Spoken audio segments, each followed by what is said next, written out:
All right, thank you. So, hey guys, I hope you're all well, all doing okay. My name's Chris, if you're not aware, and essentially today I'm going to be talking about an interesting subject, and actually mentioned quite a lot by Rebecca in the last presentation, which is essentially about testing and learning. So ultimately, how you're able to and what kind of experimentation you're able to do during these uncertain times or during this crisis period that we're all facing. So just to quickly kick off and run you through a brief agenda, I'll do a quick intro in terms of who Insider is or on what we do. I'll give you a quick intro into who I am as well. I'll briefly outline as well some of the research that we've done and collaborated with partners on in terms of what the current situation is, what people are facing, the current difficulties, and then we'll delve into experimentation. So ultimately driving that experimental mindset, what kind of things can you be doing? What are the things that you should be doing? And then we'll run through some key takeaways, and we have a Q&A session at the end. So obviously feel free, I know you guys are very active in the Q&A box, so please feel free to drop as many questions as you like into that one. Alrighty, so Insider itself, so as Lauren was just saying, we're a growth management platform. Our ultimate objective is to help digital marketers drive growth across the funnel. So this can be from acquisition, activation, revenue, and retention. And this can all be controlled through a unified marketing technology platform, which is powered by artificial intelligence and machine learning. We're currently around about 550 different team members globally. We're in 25 different offices. We're a firm believer in having local presences throughout the world, because we all know every single market is different. Everyone behaves differently. And we'll delve into this a little bit later on. And we're currently working with over 600 different partners worldwide. We're invested in by multiple different companies, different VCs, as you can see here, and officially a Google technology partner as well. And a couple of things that we like to highlight is, we're recently announced by Gartner. So if you're not familiar, they're a consulting firm who essentially do research on marketing technology and different technologies. And essentially we were listed as one of the leaders in the Magic Quadrant, and also a leader within the G2 crowd as well, which is a peer review platform. Just to give you a quick outline of some of the companies that we work with and some of the brands that we work with on a global scale. So you'll see here, and one of the key things to note is that it's very diverse. There's not really a specific vertical where this does not apply. So this could be your typical retail, your typical e-commerce. This could be your travel. This could be your telcos. This could be any sort of organization who has some form of digital presence or digital asset that ultimately needs improving, needs growth, and ultimately is customer facing or client facing. One of the things we're super proud of, actually just released a couple of days ago, actually. So we just raised our Series C funding. So a great job by all the team, essentially to help our expansion. So ultimately, you'll see that in my previous slides, one key area that we're not in just yet is the US. So this recent VC funding has come at a perfect time for us to then start to enter the US market, which, I think we can all see from afar. Well, I think we're all from afar from the US. Things are very interesting over there at the moment and very uncertain. So who am I? I'm a regional head of accounts. So essentially my job here is to enable the success of the brands that we work with. So we work very closely with our clients in terms of optimizing their funnels, and actually just touching a bit upon what Rebecca was mentioning, creating and crafting that customer journey. So how can we help optimize this process? What can we do? How can we test out different theories? Ultimately, how can we iterate this to get this to the point where it's working as efficiently and as effectively as possible? You can tell by my accent, I'm not local. I was born over in the UK. I've been in KL for 3 years now, but I've lived pretty much a few different areas throughout the world. My background very much was data analytics in London for a few years, and then came over to the marketing tech world in KL. So I'm currently based in KL, Singapore. And yeah, essentially a little bit about me. All right. So moving on then. So what's the current situation like? Where are we at now? We all know what the current issue is and what the problem is. It's COVID. So just a couple of bits of research that my team have done, ultimately understanding, what is the implications or what is the ultimate impact of COVID-19 on a global scale. So I think in Asia Pacific and APAC, in the APAC region, specifically Southeast Asia, I think has done a relatively good job when it comes to managing the spread, controlling the spread of COVID. But we can see here the global impacts that it is causing. So for example, it's estimated that around about $8.8 trillion is the cost to the global economy because of COVID. In Europe, we can see that up to £3.26 billion worth of retail sales between 1 month has essentially been lost. These are huge amounts of money and huge amounts of potential implications based off of this as well. So for example, loss of jobs and unemployment is up. There's a lot of stuff that's happening in the world right now, and it's just very, very uncertain. So I think we're all familiar with the situation. But what we've actually found during our research is that new behaviors are emerging. So very similar, as Rebecca was saying earlier on, that that customer journey is constantly evolving. And just touching a little bit upon like personalization as well, which I know you guys are familiar with, but ultimately creating that personalized experience throughout different parts of the funnel. We're starting to see new personas, new users, and new buying patterns actually emerging. So where you would see your typical, buckets of users where you would find people who typically only buy when there's discounts available. You would have your VIP or high value customers. You would have your casual browsers. These are your kind of standard segments that have been around for a long time and been around for a while. What we're starting to see is some new people emerge. So for example, people who are only interested in same day delivery. So these are the people who have super high expectations. These are people that need to be fulfilled. We have people who are very conscious about, contactless pickup, contactless drop off. They're very, very, I guess, anti-contact. And then one particular segment we found, which is going to be super crucial and something that needs to be, I guess, understood a little bit more, is the audiences who never really shopped online before. This COVID pandemic has forced users to become digital. So for example, my grandparents back in the UK, people who used to regularly go to the grocery store on a weekly basis, pick up the weekly shopping, go in there, etc., etc. I think for the first time ever, they went online to Tesco.com, ordered their groceries online for the first time, and now it's a regular thing for these guys. So actually that changing now, and this new audience of user or new consumer who's coming online, these are people that we need to now take into consideration and understand how can we help these guys convert quicker, which ultimately will drive your business and drive growth.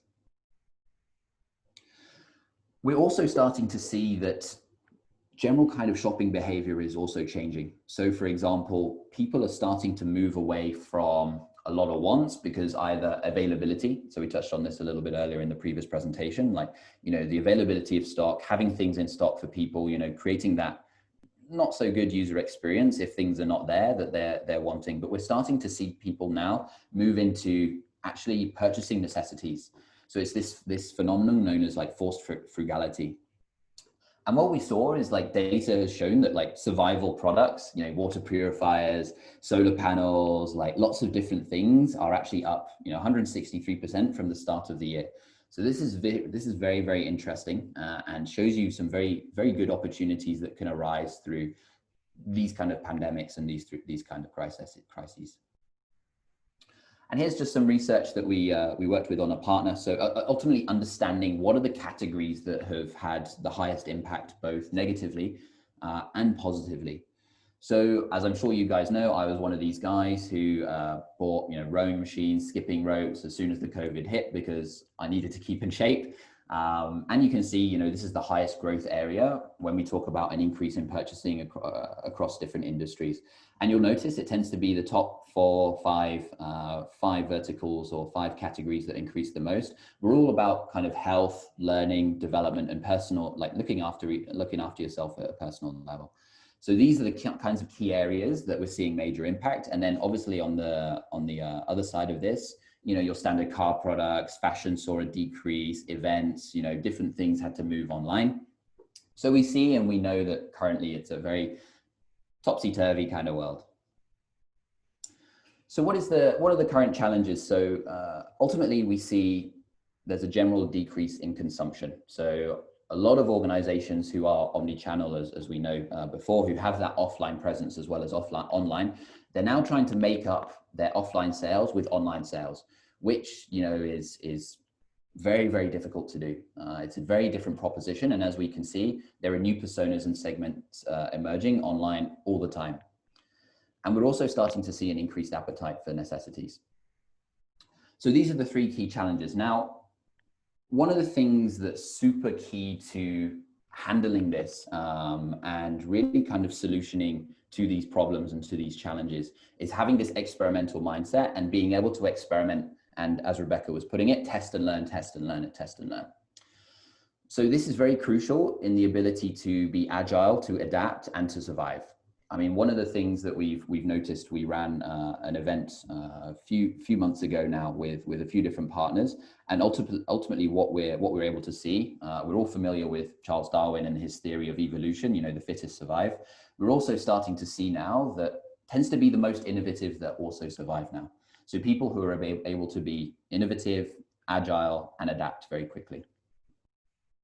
So how do we experiment? Like, how do you start that kind of process? Experiment is a very broad term, and there's a lot of different applications. And, you know, just alluding to the previous examples of customer journeys, you can experiment at every single point of that journey to make sure that it's working as effectively and efficiently as possible for you. So the first thing that you guys need to do, or that we always enforce with our partners and we suggest, is understanding the data. At the end of the day, we can all have theories, we can all come up with ideas, you know, I think this would work because I feel like it. Yes, that's it. You can always experiment that way, but it won't necessarily guarantee you or give you additional insights or data-driven results. So we always recommend using data-driven methods to identify key gaps, key drop-offs, identifying key areas that needs improvements, and then also understanding and building your user profiles. So understanding your customers at a deeper level, creating these buckets of users, and then enforcing a personalized experience across different channels and across the journey itself. Once we have that data and we understand the gaps, we then need to create a hypothesis or hypotheses. If I do X, will Y increase, or will Y happen? It's very, very important. And again, maybe we're going back to basics a little bit here, but every experiment that is done needs to have a clear goal and a clear reason for it to be run. There's no point in doing experiments for the sake of it. There needs to be a clear business case and clear value to experiment effectively. So once you have these hypotheses, you then take action. So you create an action plan and then you keep iterating. So essentially what that means is you need to be doing it in a structured manner. It can't just be very scattergun approach, and we'll delve a little bit more later on in terms of, you know, what kind of tips and tricks you should be using to run a key experimental or an agile experimental mindset or experimental strategy, sorry. But as you can see, it's always about iterating. So we always approach it from a cyclical standpoint. So for example, we always identify problem areas. Now this can be through different platforms, right? If you're online, you know, if you have your own e-com site, it could be GA, it could be any analytics platform. It could be customer feedback. It could be, you know, your customer service center providing you with extra insights and extra information. Using all this data, you can then come up with a hypothesis. Once you have that hypothesis, then you need to take action. You need to start that process, start the experiment, and run the experiment. And I'll have a few different examples of experiments that you guys can run across the different parts of the funnel and across different channels as well. Once you've started it, you then need to report, obviously keep track of success. You need to keep measuring and make sure that every experiment you have, you're able to measure effectively. Ultimately, if you run an experiment and you don't know if it succeeds, well, it's a complete waste of time and resources. So once you have that understanding of what the results are and what your findings show, that shouldn't just be it. What you should then do is find out a way, okay, how can I then make it better?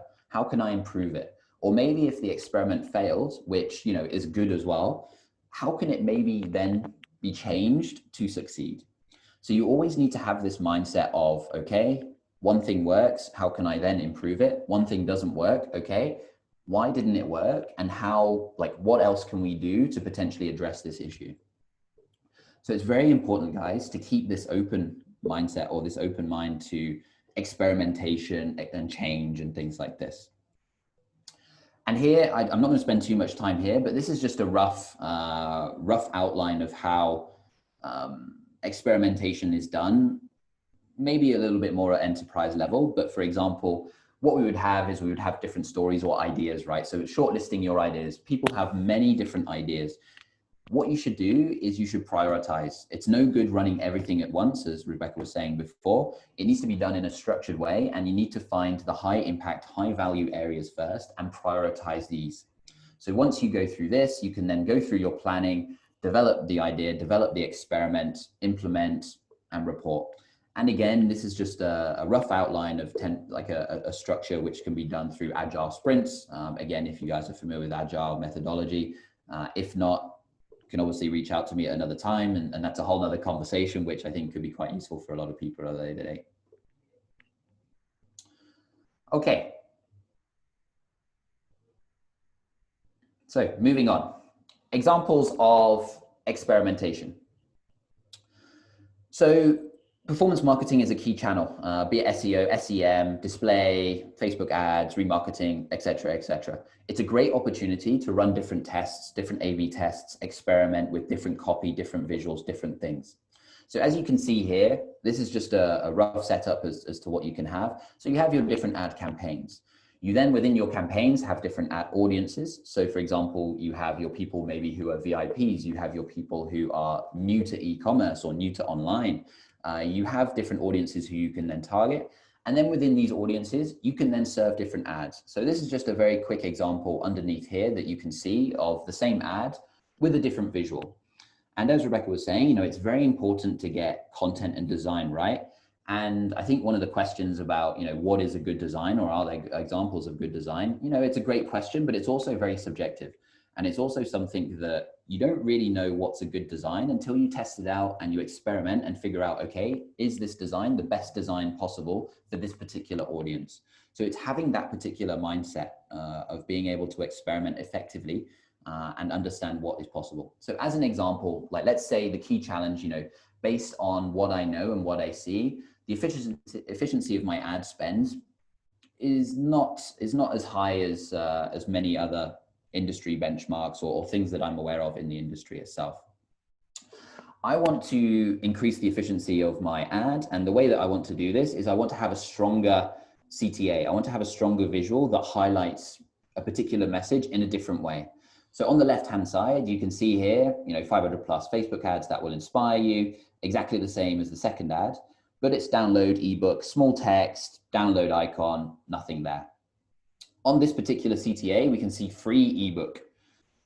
Nice visual, looks a little bit better, a bit more engaging. And again, everyone likes free things. So highlighting this, would this actually be something that's beneficial to my organization and actually drive general efficiency of ad spend?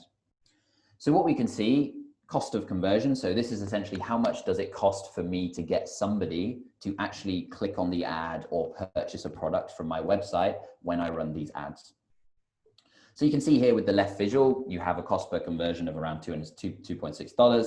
And for this ad, you have $1, meaning it's much more efficient for you to run this ad.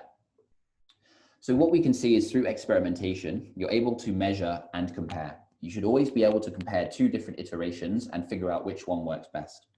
Then, the question is, where do you go from there?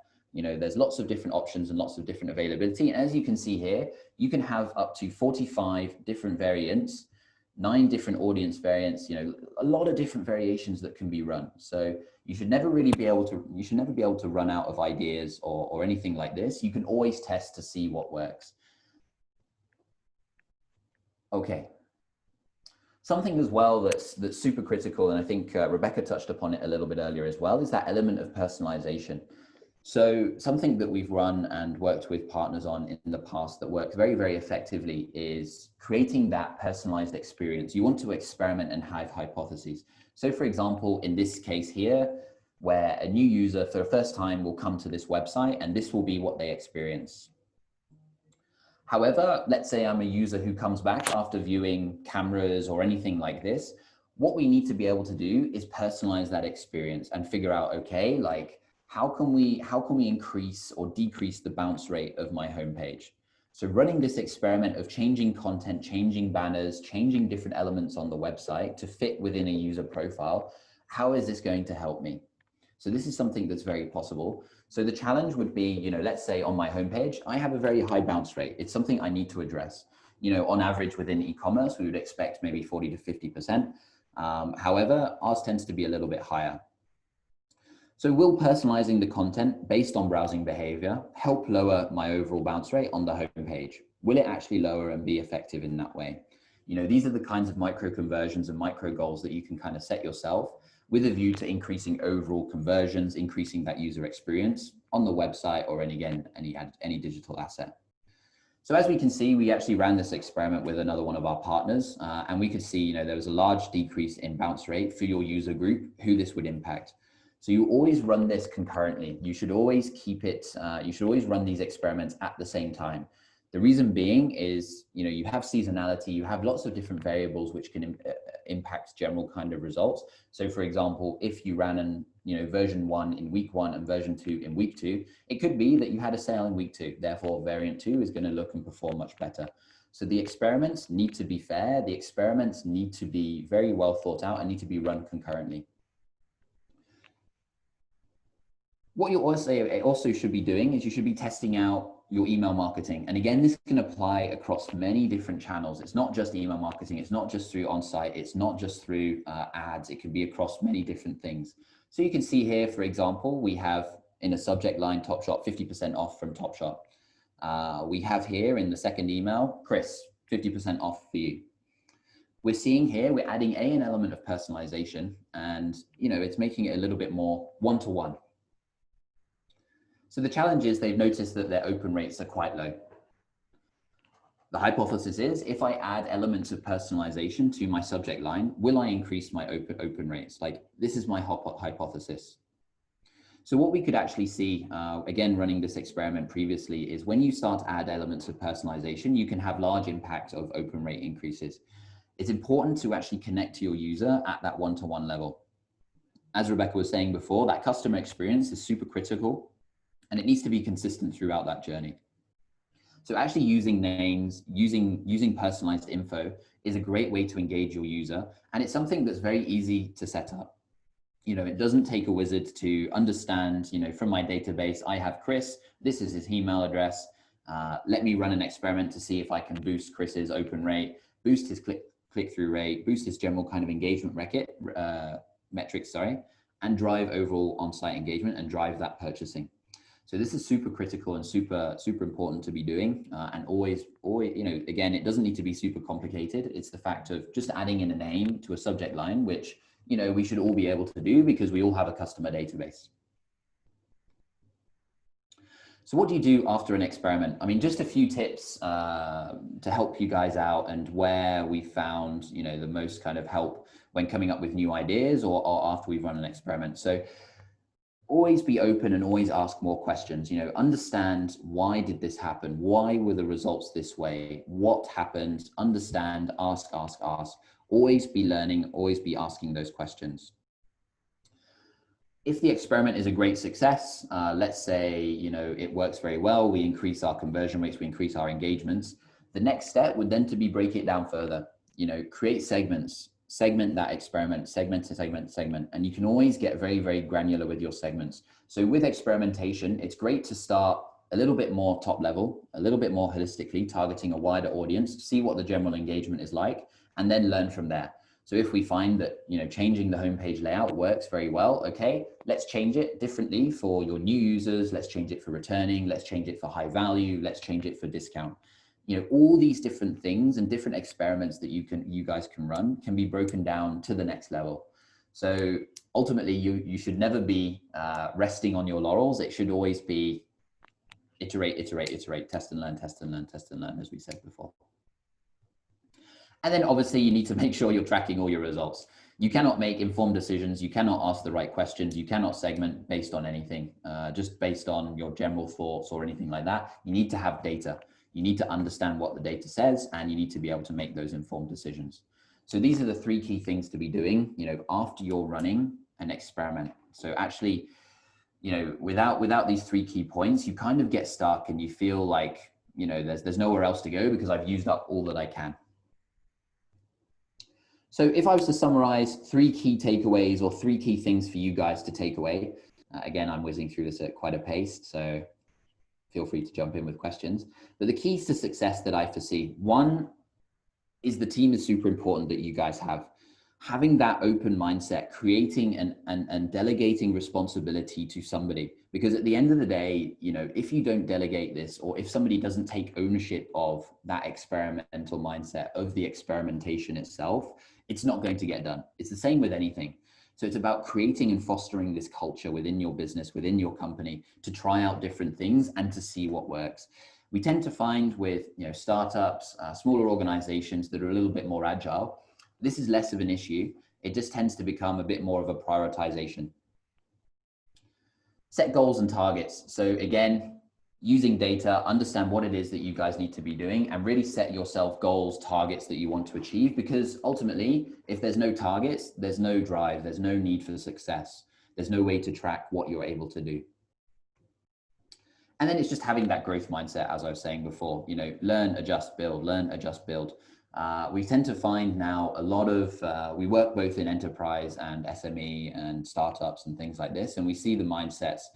Growth mindset is something that is starting to be adopted now at enterprise clients. So your large conglomerates, your large organizations, these are the people who are starting to now really push this growth mindset and this agile mindset because they need to. You have these startups like Grab, technically Grab is not really a startup now, but they're really challenging the banking industry. So the banks themselves now have to completely reframe their way of thinking. They can't just sit down and do nothing. They need to take action. So they need to be having this growth mindset. So these are the three keys to success that you really need to take away when running experimentation and really being open to experimentation. So I think I'll end on that. I'll have a look to see if there's any Q&As because I'm very conscious of time. I think it's around about 12 o'clock is the next session.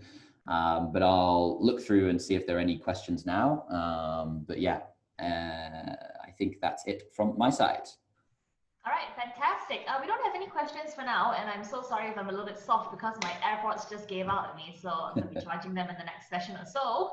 But I hope you guys can still hear me loud and clear, and hopefully with not too much echo as well. It's fine for me. All right, cool. So guys, if you have any questions for Chris and his presentation, just go ahead and leave them in the Q&A box. I'm going to give you guys a couple of minutes to do that. And Chris, you actually finished right on time. So let's give you a big hand for that. Oh my gosh. Yes, I was whizzing through at quite a pace. So feel free to leave any questions or anything like that. And then my details as well. If you ever wanted to just drop me an email or LinkedIn or anything like this. All right, super. So a question just came in, and the question is, any marketing methods that you suggest to increase business revenue? Any marketing methods to increase business revenue, is that? Yep.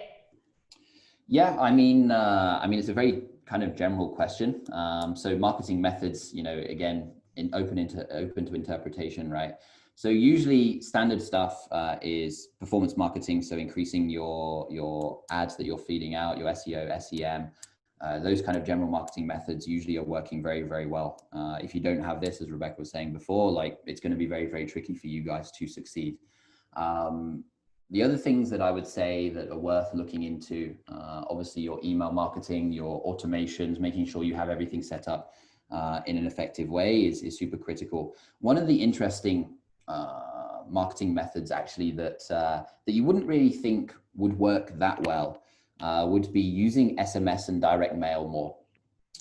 So we've worked with this with partners before where they have a purely digital presence, but for a select group of users who tend to be your VIPs, who tend to be those high spenders, having that kind of direct mail, that direct messaging works a lot more effectively. So if you identify your high spenders, who are consumers, actually reaching them out via direct mail is a novel thing nowadays. People get thousands of emails. So actually direct mail, it sounds kind of backwards, going back to it, but works quite well when you segment it quite effectively. But aside from this, you have your traditional channels, which you should always reach out on. And again, you know, you have your social channels. Influencer marketing is now a big thing that's starting to drive. I guess the thing with influencer marketing is attribution, which tends to be the very difficult thing. So measuring the success of this. So, I mean, if I was to summarize, you know, performance ads, you know, very critical, email marketing, direct mail, and influencer marketing. Hope that helps. All right, fantastic. Now another question just came in, and this question is, can you explain what the benefits are if we use marketing tools like Hotjar? And how about Insider? Do you have this tool as well? Yeah, so I mean, essentially Hotjar is a great free tool that you guys should be using. I mean, it's a great way to understand how people are engaging with your site and the general kind of performance metrics and understanding, you know, what the behavior is. And then, you know, there are some add-ons and things like this that you can do to actually reach out to your users and engage them. I mean, Insider itself is a marketing platform. So it's a marketing technology which allows you to reach out to people across your different channels. So for sure, we can help you run through different experimentation. We can reach out to people through different channels. But yeah, I mean, the benefit of using tools like this is A, self-service, so you have full control. B, you know, if you don't have a tool, there's no easy way to do it. At the end of the day, we've seen it before where people try to custom build their own solutions, which A, is costly. It costs a hell of a lot of money. I mean, half of our employees are dedicated to development and product. So, you know, these are the kinds of resources that you need to be putting in if you're starting to do this yourself and run these kinds of products or run these kinds of things yourselves. Okay, another question just came in, and this one's from Yong Eng. Yong Eng's on a roll today. I've been seeing the name a lot. So the question is, what are the emerging trends for marketing technology besides performance focused and data driven? Yeah, it's a great question. So emerging trends is an interesting one. So obviously you have your data driven and performance focused technology. Sorry, I just saw the other question pop up. So, I mean, the other emerging trends that we're seeing now is creating and I guess unifying everything. So really going omni-channel and driving it across different channels and engaging people through different ways. So understanding who users are, where they go, what they do, and really kind of digging down and then essentially engaging them in an effective manner. One of the things that I would say is an emerging trend is that interactivity, that kind of engagement, that one-to-one connection that is starting to be built now. So I think Rebecca mentioned earlier on today, like chatbot functionality is a great way to reach out to your users, but it needs to be done in a very smart way. So one of the emerging trends that we tend to find with a lot of people right now is how can I create that offline experience online? This is the ultimate goal for a lot of partners of ours and a lot of clients. So in terms of an emerging trend, it's definitely driving engagement and driving. I mean, loyalty is an interesting word itself. Loyalty marketing and loyalty kind of management is kind of dying, to be honest. It's done in a very different way, and actually the industry itself is shifting completely to moving away from your typical loyalty program where I need to hit 500 points. It's now much more about rewarding the user for that positive experience. So that would be where I see emerging trends going. All right, super cool. I hope that answers your question, Yong Eng. All right, we're just going to take this last one here from Yisian. Now, Yisian's question is, for experimenting on Facebook ads, when is a good time to kill or scale an ad campaign? Can a new business really use these benchmarks for a good campaign that is online? Sure. I mean, it's a great question. And again, this would be where, you know, if you're running this in-house, it's more difficult. If you have experts who like agencies that you guys work with who can give you advice and essentially help you out with understanding when is the right time to scale, that would be where they would come in. However, if you're on your own, I mean, there's a few different ways to do this. I mean, automatically it can be done. Through ad platforms automatically. So it will automatically select the best performing ad and scale it accordingly, depending on your goal setup. So it can actually be an automated process for you guys. Where we also look at is we look at significance of results. So, you know, benchmarks can be tricky and not necessarily applicable to everybody, but you should also look at significance of your results as well, which can also be seen through different ad platforms and things like that. So that should also help you come up with an idea of when to scale, when to stop, and things like this, yeah. Okay, so Chris, there's actually one more question, but I don't think we have time for that. But a No personal worries. question on my end before you go: are you wearing your hair differently? Because it looks different from the last time I saw you. Yes, I had a haircut on Saturday. Actually, this is something I was going to say. Like, my marketing team gave you guys a really crappy photo. I'm surprised people decided to turn up and see this scary guy. I'm not like that normally. This is my normal face. I think it looks really good, and I think you should definitely get your team to change that photo because Yes. it's kind of obvious, to be honest. And like when you came on screen at first, I was like, something's different about him, but I can't seem to pinpoint. And like throughout the entire presentation, it's like, oh, okay, it's probably his hair. I've also aged 10 years in 1 year, so this might be it as well. Oh gosh. Either way, Chris, it has been such a joy and a pleasure to have you here joining us at the Thank Singapore you. Marketing Fest 2020. Thank you so much. And if you can answer that last question once you go Yes. offline, that'd be great. Everyone, let's Awesome. give him a virtual round of applause, a big hand. Job well done, Chris. I'll see you and I'll see you. Thank you, guys. Thanks for having me, and see you. Bye. Exabytes. Grow your business online.